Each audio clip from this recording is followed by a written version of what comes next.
Oh, it's such a beautiful Sunday, and those songs gave me goosebumps. It resonates when you're highest self, when you get the goosebumps, and that song, "Everything Is Holy Now." To me, it's taking you through like your journey, of what you learned and how you learned it, and then now how you see it, and it shows you that everything you go through in life is purposeful. That there is nothing wasted, even the difficult things, and. The song about being beautiful, and I thought to myself, it's so beautiful, it makes me cry, right? Because all of us in some way have been impacted by other people, because typically hurt people, but it's not their fault because someone hurt them. And when we're done with that, we end up in a place like this, where we start to look at our words, we start to think about how we see the world, and we start to envision a new and better way of being. And somehow something inside of us tells us that it starts here. And that begins the journey, which isn't so easy to unravel all the things that have happened in our lives and look at them as purposeful. But truly, when you have that insight, you really do see. Clay asked me how my Christmas was, and I said, it was beautiful, because I didn't want to have anything negative to say about it. Because we're talking about words today, and the reality of it was there was some challenges, but listening to the songs made me realize, well, it doesn't really matter how it went. It mattered who was there. How it went was how it went. How I responded to it is all mine, and my kids were there, my family was there, and really the whole dream I had was there. It just didn't unfold in the usual elegance of Tracey's vision of everything. And I got to see my beautiful daughter's here from Texas. This is the first time she is hearing me speak, so no pressure, and her beautiful significant other. So let's get into it. But first I want to know if you heard about little Philip. Well, little Philip was walking home in the rain with his mom, and it was following a Sunday worship, and they saw this beautiful rainbow in the sky.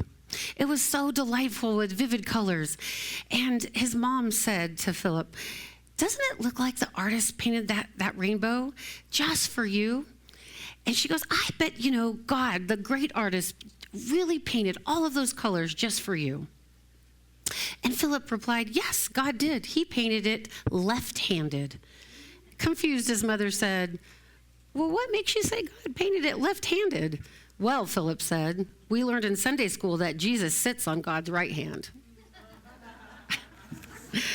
All right, I heard on the internet today that humor breaks up the monotony. Come on, give it up. I am not leaving my day job to be a stand-up comedian, by the way, but I thought it was cute. So our opening quote today, the talk title is "Your Word is Your Wand," speaking life into your new year.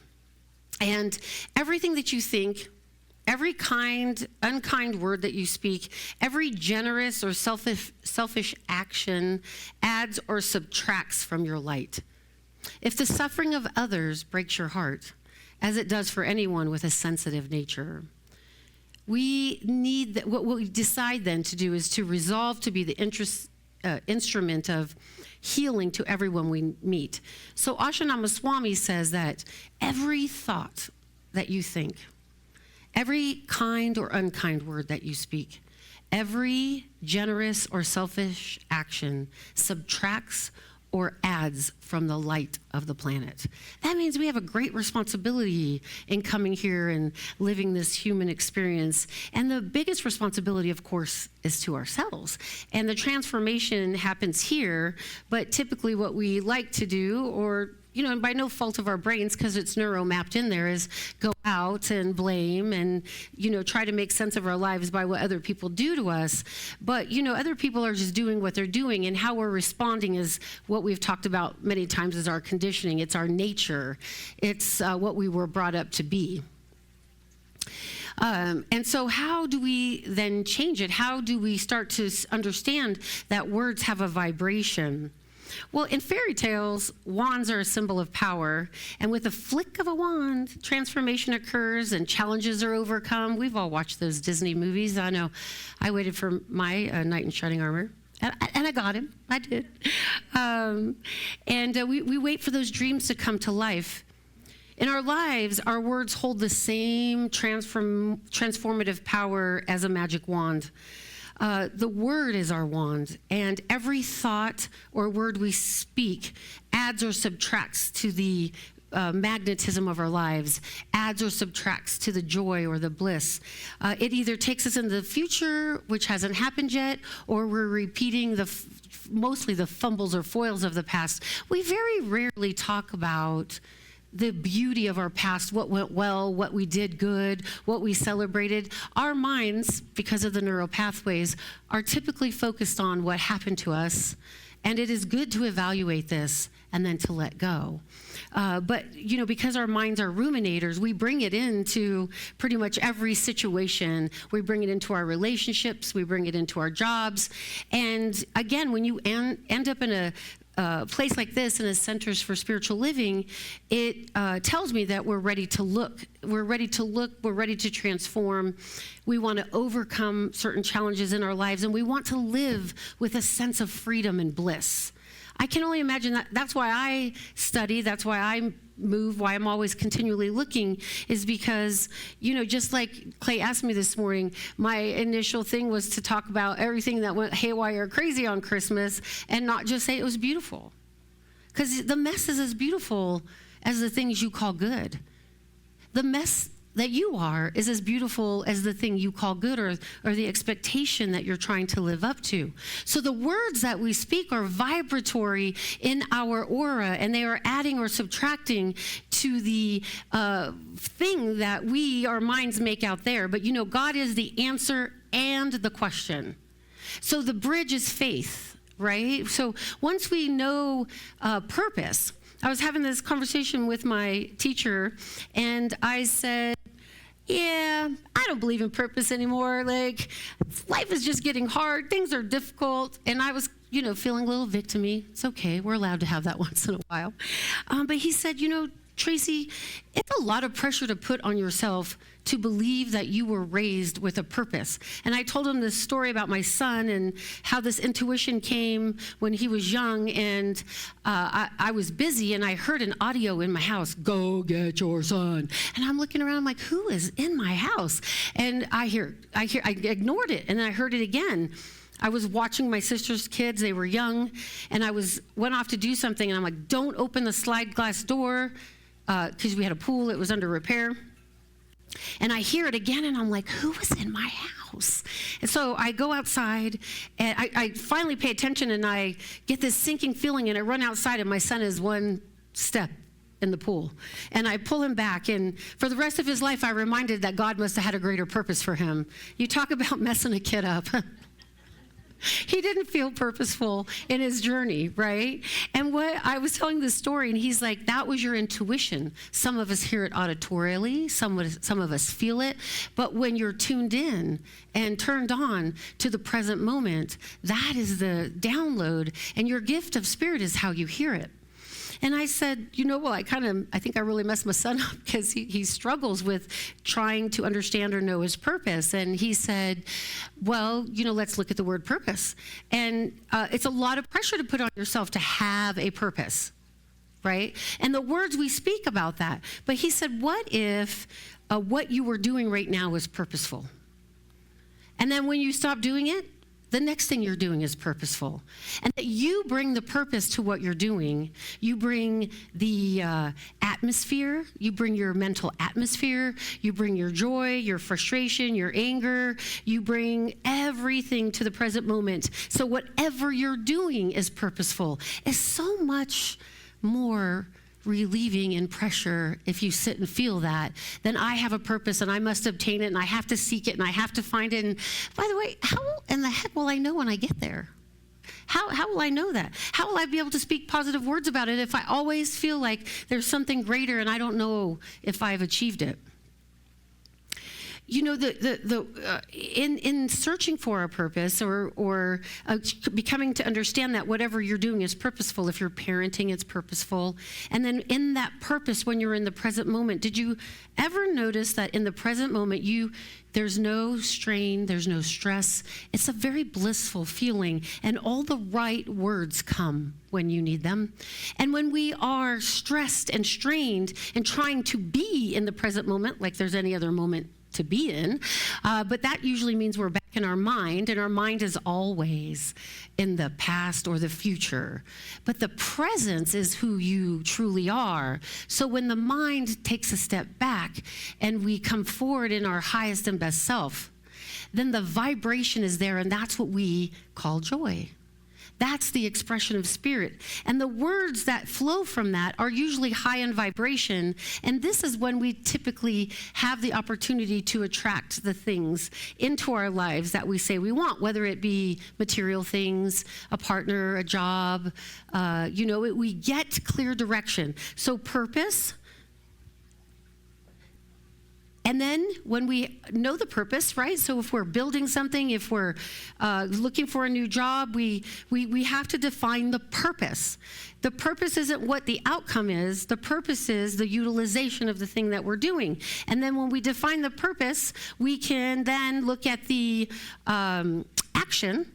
Right? Because once we know the purpose, well, because if God is the answer in the question, he's going to provide the steps, the action. We just have to wait. Waiting is the hardest part for the mind. It wants to move, run, and do right now. Like, I have to solve this problem. I've shared with you before that I am a preventativist.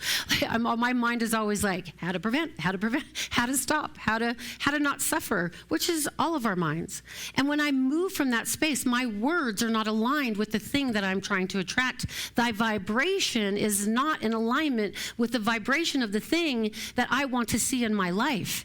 And in order for those two things to marry and meet, we have to be equal in vibration to it. So our words have power in holding up that vibration, how we think about what we want to attract, how we move, how we speak, how we share ourselves. There's been a lot of work with water with Dr. Morimoto, I think his name is. And he talks about when you speak into water and then you look under the microscope, you see these beautiful crystals. When you speak love and blessings and joy, and when you speak negative words, hateful words, those are they're distorted, they're malformed. And so it tells us that our word has power. When you pray over a plant, you see it in nature. When you pray over a plant, when you bless a plant, it grows. They have done studies where these plants grow and flourish. But when we ignore them, we use words that are not flourishing, are not high vibratory, they die. They wither off and die, just like we do. This is what leads us into our suffering, is the words that we have heard from people as we have grown up. And at some point, in order for us to be free of our traumas, is not to pretend like they didn't happen or get rid of them, but it's to come to terms and forgiveness with yourself and the other so that you can let the trauma go and match to the life that you say you want to bring in or usher in. You can't get there. It would already be in your experience if you were vibrating. It would already be here. And so if it's not here, it says it's not a good, bad, or right. It just means, hey, I need to, if you're trying to get camel country and you're on acid rock, you're not going to dial in. So you have to dial in. How do you dial in? Through your words, through your mental equivalent. What does the end look like? You have to sit with the vision of the end, and then you see the end, and then you go into the feeling of it. Because how do you know that it's there? What happens typically if we don't do that and it shows up in our experience, we think that we still need to do more. How do we celebrate when the thing that we want shows up if we don't even know what we're looking for? Right? We have to dial in, tune in. Reverend Cheryl was here. She talked about energy. She talked about, if you want something, no matter what it is already, this is a principle, a spiritual principle. It is already out there in the ethers. It is you ask and it is given, but it is hanging out there waiting for you to match. So therefore, it means that everything in our experience we have called in. Whether you like it or not, I'm sorry to break the bad news to you. But the good news is you can change it, that you have the creative power, the intelligence of it. And when we stop moving from our personality self, when we stop moving from our little minds and our wounds, and we open up to the glory of who we truly are, beautiful things happen. We call them miracles. We dial into our intuition and we hear things that we wouldn't normally hear. We use different senses than the 5 senses that we're blessed with as a human being. So this is what we teach. This is what we share. This is what the magic wand of positive thinking and positive words. And we're not talking about spiritual bypass. We're not talking about pretending like everything is okay. We're not talking about rushing to market to get it done because we have faith, but we don't have enough faith not to wait. Waiting is a spiritual principle for divine right action. And guess what? If that door ain't opening, maybe it's not supposed to. But I don't know about you, but I forced a couple doors open in my life. And I've walked through them, and the experience, some of them have been good, but also there's this anticipation and anxiety that I forced it open, and so there's a lack of confidence. Do I really belong here? But when the door is opened by the creative intelligence, by your higher mind, by your sitting and waiting for that intuitiveness to come, and by the way, it's always there and it always comes, but if you're not tuned in, we have to open up or let things go so that we can get the spiritual download that we need. And it cannot move through fear. And at the bottom and the core of our human experience is fear. And we're trying to move from dense, heavy fear to a higher vibration of love and joy. But you have not been forgotten. There's no God absent from you. There's no forsaken. And I shared with my teacher, sometimes I go, I just feel like Moses. I'm dwelling in the desert for 40 years and 40 nights. But, 40 days and 40 nights. And I feel sometimes forgotten. And he said, just check into the feeling of that. It's something that you believe about yourself in an unconscious way because you saw something, you heard something, or someone said something to you and told you you weren't beautiful, or you felt not beautiful, or you took responsibility for your parents' stuff, or teachers or adults, or whatever happens to us when we grow up. But the truth is, you are a beautiful being of light, born without a name, without an identity, and we accumulated that identity, and there comes a time to shed it. And so the magic wand of words is to start speaking positive words into your life, into your people, into your spouse, into your children, so that they are not saddled with the sins of our fathers. So that we can open up to the glory of becoming the very thing that we wish to experience. Because I don't know about you, but doesn't that sound like a nicer place? Like, doesn't joy just sound like a nicer place when you sit and contemplate? And I am guilty of getting fussy, okay? I have a 3-year-old and a 1-year-old rolling around my house, literally rolling. And I can be fussy, and it challenges everything that I know about myself and a parent. And sitting with my daughter, and we're having these conversations and going over the things that we wish we could have done differently, and forgiving ourselves for the things that we didn't do, and saying, hey, I'm trying.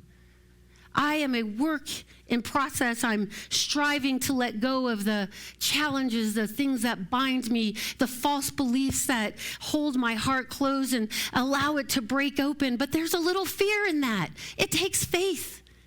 It takes understanding. It takes that there is something greater than this mind to produce the thing that I want, and I have to trust that. And I don't know if you're like me, I have a hard time doing that sometimes. But as the miracles happen, the trust is built, right?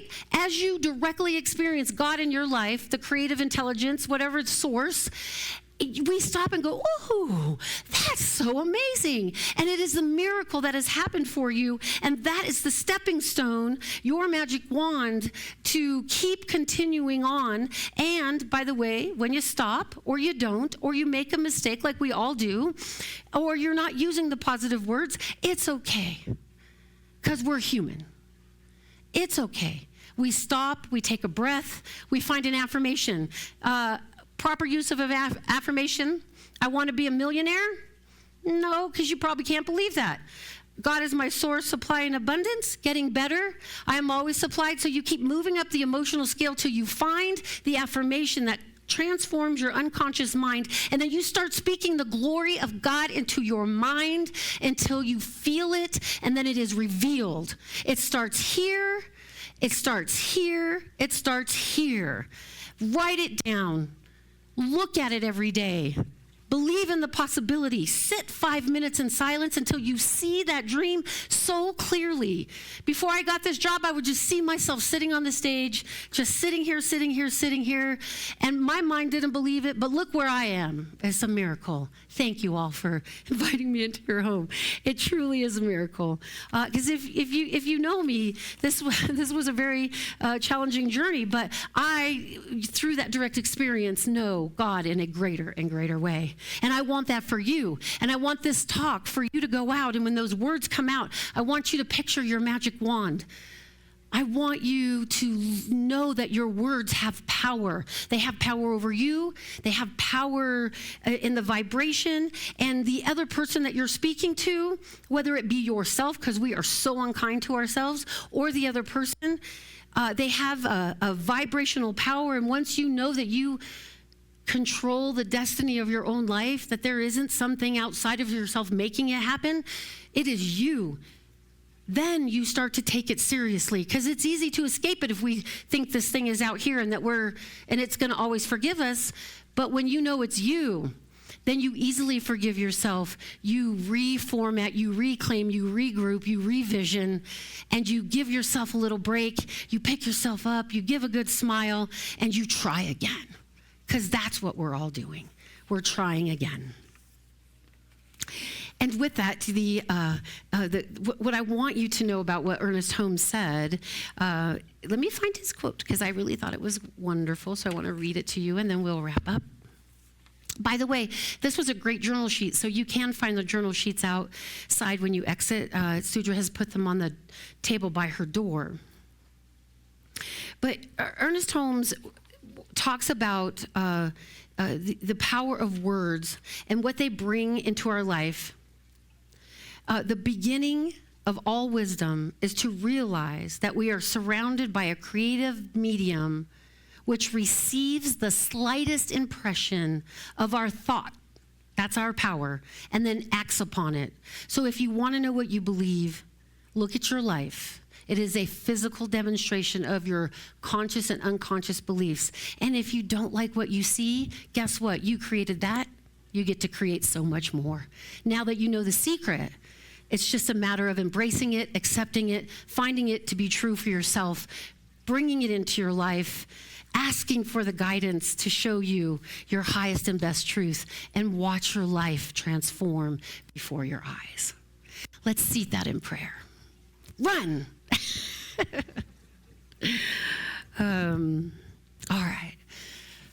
Oh, these words of spirit, just given for the perfect thing that you're going through. I don't know the drama or the indwelling problems of each and every person, but what I do know is the truth of spirit. What I do know is energy. What I do know is the miraculous teachings that have been left behind as breadcrumbs to show us the way. And whichever path you take, it doesn't matter as long as you are on that path and you believe it wholeheartedly and that you utilize it and you let it unfold. So I know this truth for myself and you, that the Father and I are one. And if there is only one, that includes all of us. And even though the eyes see multiple, the heart is one. The essence of me is the same energy and essence of you. It has given birth to itself to have different experiences through many people. It is the beautiful way that God, the intelligence, unfolds. That we are equal in nature, that we are here to celebrate the individuality, but to know the oneness. And in that oneness is perfect health, perfect finances, perfect transformation. It is, and I call it forth for myself and for you in this moment. that the divine nature of God is bliss and joy. And when you feel that, you'll know that you are in the present moment. And if it slips away and we just take a little journey, it's okay. We just turn around, bring ourselves back until we feel that sacred space again, and we work to align ourselves with that, because the more we pour into it, the more it fills us up, the more it oozes out of us, the more it becomes our nature. And I know this right here, right now, that there is only love, that you are beautiful, that you are full, that you are complete, that you have everything you need to manifest your own destiny through the help of the creative intelligence that flows through you. I send these words into the law knowing they cannot be returned void, because spiritual principle says what you speak, you become. What you believe, you become. And so today we believe greater and greater and greater, and so it is.